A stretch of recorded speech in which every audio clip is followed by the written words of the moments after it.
So much for coming in today. We really appreciate it. This is our first time to go through one of these, but from this point forward, when we do anything like these learning walks and these coaching sessions, we'll have a goal established that we have a time frame with, that we can see how well we've done with it.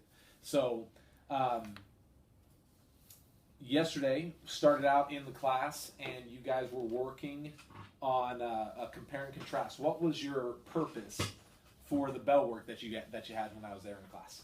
It was mostly a review because we had been studying Beowulf and we had discussed these characters, and I wanted to see how well they could remember the details and also how well they could find evidence to support their opinions, since we're getting ready to start research papers.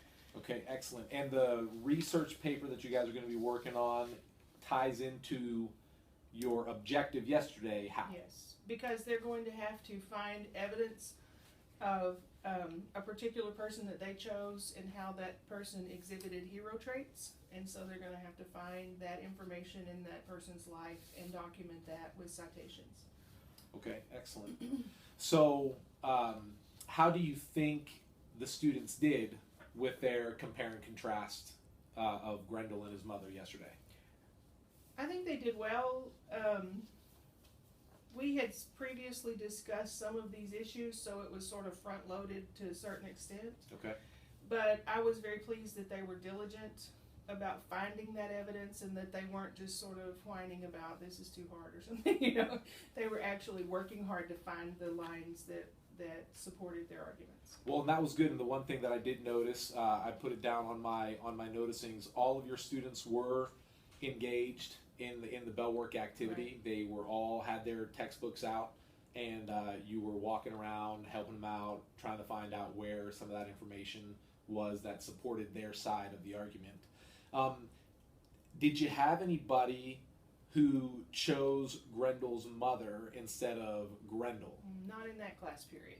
Okay. In a later class period I did, and they had a hard time finding evidence, but they found a couple of things that they thought they could use to argue that positions. Okay, excellent.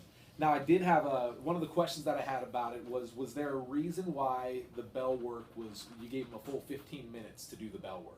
Right. Usually bell work is 7 to 10 minutes. Okay. But because they had to search for those citations in the textbook, I gave them a little extra time. Okay. And then when the 15 minutes was over, you asked a few questions that went with that allowed the students to kind of expound on what was going on, or where their side was. What other forms can you use, or what other ways can you use to see if the students are understanding what the goal is? Well, when I read the bell work, I'll see how well they came up with that. And also we're going to have an open book test on Friday that will use those skills and that information again. And so that was the other ulterior motive, was Okay. to kind of prepare them for what was going to be expected in that open book test. So when do you read the bell work? I grade bell work every other week. Okay. So Friday I'll collect it and So look at it. what would be a way in which, because when you grade bell work, say from an every other week standpoint, you're getting dead data. Right. So what can be a way in which we analyze that data a little faster, so we can be a little more on time with our analysis?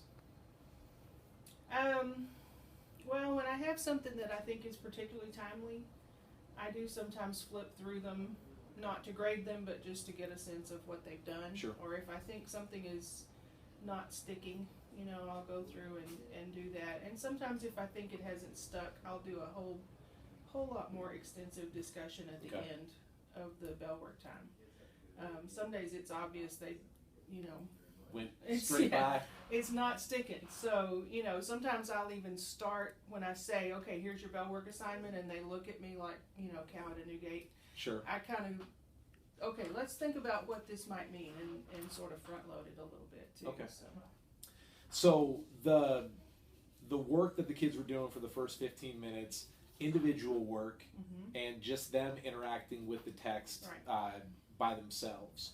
A goal that I'd like to shoot for the next time that we do something like this is to have a little more active engagement with either the students in between student to student, or maybe even a small group, or a more active engagement when it comes to them working with the text? Have you utilized any graphic organizers when you're doing some bell work? Have not yet this year. I have a few that I use typically with some other lessons, but I haven't used them yet this year. What's your favorite one to use? Probably one of my favorites is the placemat, where you have 4 people and then they come to consensus and put their consensus answer in the center. Okay. But I have several for writing that sort of lay out a paragraph or a paper and help them outline and make sure that they're not leaving out any parts of a paragraph and that kind of thing too. So. Okay. I think that, you know, something like what you're doing in a compare and contrast, it lends itself really nicely to a debate aspect. And although I know that bell work, you know, like you said, is normally from a 7 to 10 minute time period, I think it'd be a great opportunity to move toward some type of either vote with your feet type deal, or maybe even playing a devil's advocate type game. And for something as you said, in that class that I was in, nobody ended up picking Grendel's mother, but you did have somebody else that did in a different class. It might be nice to even plant someone that you maybe have provided them with all that information, or you guys have had a conversation, said, listen, here's the goal. We're working on compare and contrast, and most people will think that it's going to be completely one-sided. Yeah, be argumentative. And work on argumentation, work on things that will maybe even draw kids over to the other side. In that class period where somebody chose the other side, it did lead to quite spirited debate. Good. That's good. I need to. What hour was that? Because I want to be able to. Fifth hour. That was 5th hour. Are Yes. they normally your most lively bunch? Yes, they are a lively bunch. Is that they've probably all had lunch then before? No, or they're we fixing have to go to third lunch. Yeah, Oh, yeah. So they're all hungry and sometimes maybe even a little hangry. Yes. Okay, well, excellent. So the next, you said you're going to be working on your research project next, Right. And will that lead us all the way into fall break? Yes. We're going to do research skills next week. Okay. And then we have fall break, and then when we come back, we're going to spend a couple of days a week doing research skills and a couple of days a week reading Macbeth. Okay, so Macbeth. We'll be doing that at the same time we're doing the research. So how could, and I know it's down the line, but is there a compare and contrast you can do with Macbeth? Oh yeah. Early on. Oh yeah. Okay. Yeah, we got Macbeth and Macduff. We've got Macbeth and Lady Macbeth. Okay. You know, we've got lots of places we can compare that. So let's set a goal then to use either, is there something that you like more? Do you like the idea of the devil's advocate? Do you like the idea of an opinion continuum or a vote with your feet?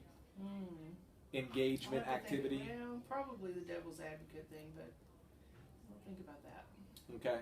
So let's set a goal then of playing the devil's advocate, compare and contrast. Okay. And maybe it can be more of those what on the surface seems to be a one-sided argument, Right. as everybody's going to pick one side or the other. Right. And then you can plant your spy Okay. to kind of draw them in.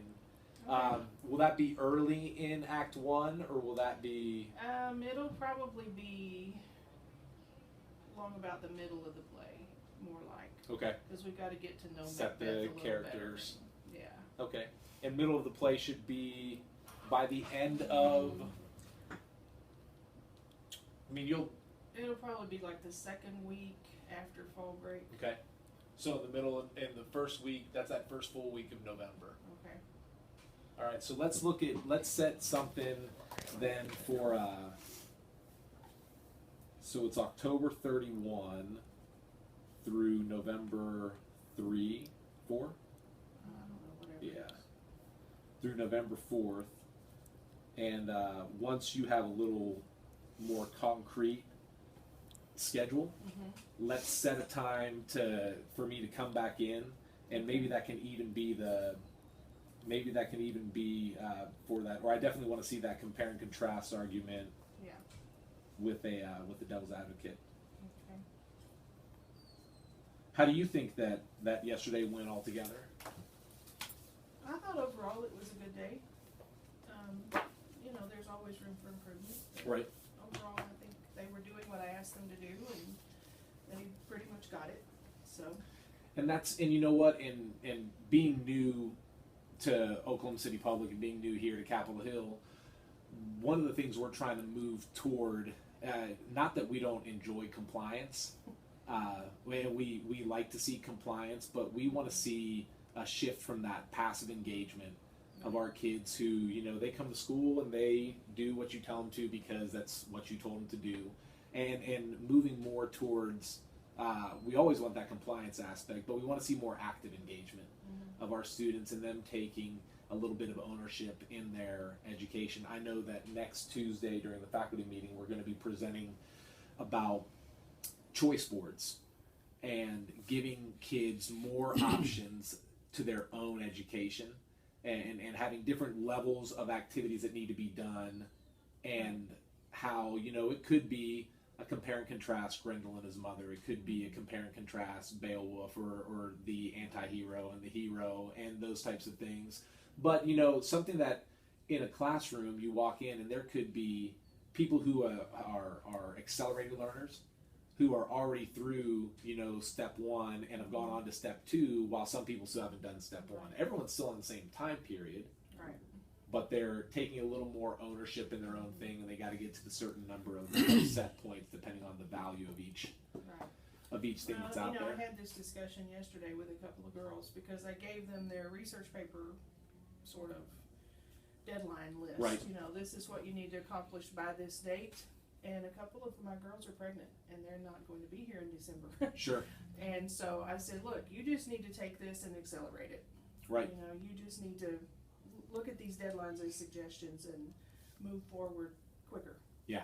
And try to get this done before you go into labor, you know, because that's going to be difficult to finish with a baby. It will. And you won't want to do that. So, and I, you know, that's kind of what I told all the kids. This is like